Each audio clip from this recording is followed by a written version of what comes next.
दोस्तों, इस जिंदगी का सफ़र भी इन रास्तों की तरह है। बस रास्तों पे चलने से पहले सही रास्ता चुनें।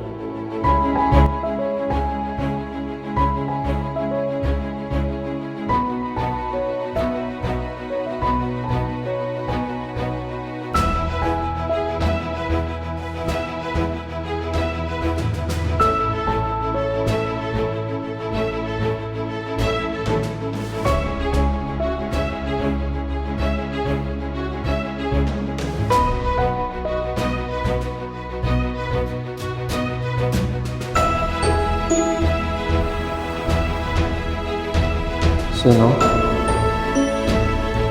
कोई तुमसे बात कर रहा है। ना वो कोई दोस्त है, ना वो कोई इंसान है, ना कोई सोच, ना कोई सपना। वही है जो आपको खुशियाँ दे रहा है। कौन है वो? रास्ते और सफ़र।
बेरिंग नाही गेल्या पाहिजे फक्त बस.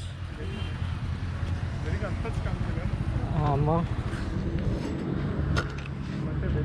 गेले ना